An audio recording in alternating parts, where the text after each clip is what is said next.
बिस्मिल्लाहिर्रहमानिर्रहीम एंड अस्सलाम वालेकुम। Hope you are doing great. आज का जो हमारा लेक्चर है इंट्रोडक्शन टू मैक्रो इकोनॉमिक्स का, वो है जी gross national product and net national product, जिसको जीएनपी एंड एनएनपी कहते हैं।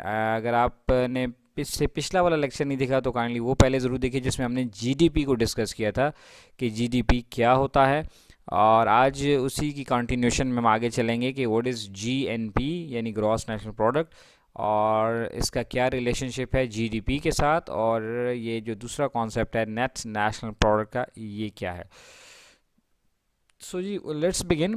ग्रॉस नेशनल प्रोडक्ट क्या है जी? It's very simple as the name clarifies कि जी जीएनपी नेशनल प्रोडक्ट यानी वो it's money value of all the goods and services, final goods and services, जो कि किसी मुल्क के शहरियों ने प्रोड्यूस किए, चाहे मुल्क के अंदर रहकर या चाहे मुल्क के बाहर रहकर, अगर वो पैसे भिजवाते हैं तो।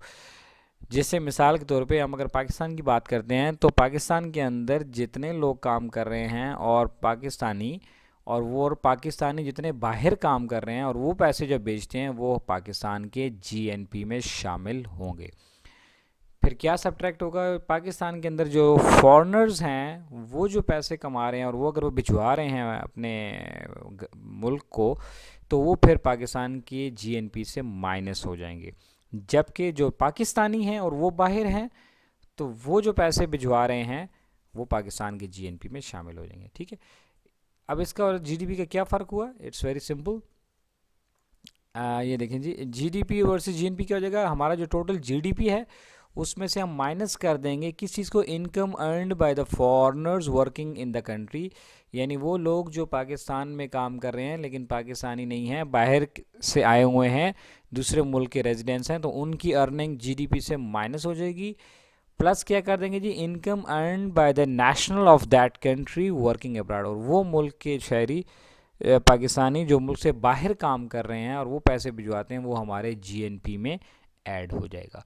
सो इसको आप यूँ भी लिख सकते हैं, GNP is equal to GDP minus factor payment to abroad plus factor payment from abroad, यानी जो हमने फैक्टर पेमेंट करनी है, चाहे जो सर्विसेज दे रहे हैं या हमें बाकी गुड्स दे रहे हैं, उनको जो हम पेमेंट कर रहे हैं तो वो माइनस हो जाएगी, और जो फैक्टर्स की पेमेंट बाहर से आ रही है, लेबर की पेमेंट आ रही है, या हम जो सर्विसेज दे रहे हैं, जो हमारी कंपनीज वहाँ काम कर रही हैं, वो वहाँ पे अगर पेमेंट वापस हेड ऑफिस भिजवाती हैं तो वो हमारे जीएनपी में ऐड हो जाएंगी। So GDP is a domestic product concept, जो कि मुल्क के अंदर क्या कुछ प्रोड्यूस हो रहा है, चाहे वो कोई भी प्रोड्यूस कर रहा है।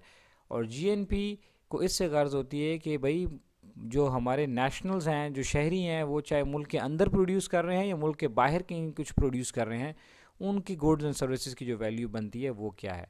अगर वो बाहर रहे हैं और लेकिन बाहर वाले पैसे नहीं भिजवा रहे, तो फिर वो हमारे जीएनपी में ऐड नहीं हो, क्योंकि वो तो वहीं पे कंज्यूम हो रहा है। इसको कैसे करते हैं जी? देखिए, लेट सपोज हमारा जीडीपी 140 बिलियन था, इसमें से हमने माइनस कर, यानी मुल्क के अंदर सब कुछ मिलकर जो कुछ प्रोड्यूस हुआ वो 140 बिलियन था, और उसमें से हमने माइनस कर दिया 20 बिलियन की, क्योंकि ये उन लोगों की पेमेंट है जो कि फॉरेनर्स थे यार, या पाकिस्तान में काम कर रहे थे, तो उन्होंने पैसे बाहर भी जो है तो उन पाकिस्तान की जीडीपी से, जीएनपी से माइनस हो जाएंगे। प्लस जो बाहर से पैसा आ रहा है, फॉरेन रेमिटेंसेज आ रहे हैं, वो ऐड हो जाएंगे। तो 140 minus 20 that is 120 plus 30 is equal to 150 billion. So this is what GDP is, sorry GNP is. Now what is net national product? जैसे ग्रॉस का मतलब होता है कि खाम, रॉ फॉर्म में, नेट का मतलब होता है खालिस। आप देखें मुल्क के अंदर जो हमने कहा कि एक साल में जो कुछ प्रोड्यूस हो रहा है, ये उनकी वैल्यू है। तो भाई जब एक साल में जो कुछ प्रोड्यूस हो रहा है, तो जो एग्जिस्टिंग कैपिटल है हमारा, मशीनरी है, इंफ्रास्ट्रक्चर है, जो कुछ भी है, उसकी डिप्रिसिएशन भी हो रही है कि नहीं हो रही है? No, what is depreciation? Depreciation is the wear and tear of the economy, stock of equipment and capital. जो मुल्क का जो कैपिटल था, वो जो इस्तेमाल हो रहा है, जो मशीनरी इस्तेमाल हो रही है, जो बाकी इंफ्रास्ट्रक्चर इस्तेमाल हो रहा है, जो इक्विपमेंट इस्तेमाल हो रहा है, वक्त के साथ साथ उसकी वैल्यू कम होती चली जाती है। किस वजह से? इस्तेमाल की वजह से। तो उसको हम कहते हैं डिप्रिसिएशन। तो डिप्रिसिएशन का क्या अभी कॉन्सेप्ट होगा यहाँ पे? यानी जो कुछ हमने प्रोडक्शन की है उसमें से हमने डिप्रिसिएशन को माइनस करेंगे, तो हमारे पास आ जाएगा एनएनपी।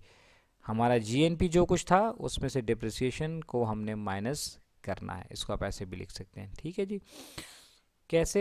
हमारा देखिए लास्ट स्लाइड में था कि हमारा जीएनपी जो है वो 150 बिलियन है, 150 बिलियन है। अब यहाँ पे 20 बिलियन डेप्रिसिएशन हमने रखा कि जो हमारा एसेट्स है वो 20 बिलियन से डेप्रिशिएट हुए। वो जो इंफ्रास्ट्रक्चर था, वो जो नेट था, वो इतने बिलियन से डेप्रिशिएट हुआ। तो हमारा जो नेट प्रोडक्ट है, जो नेट हमारी जो इनकम है वो हो गई 130 बिलियन, 130 बिलियन।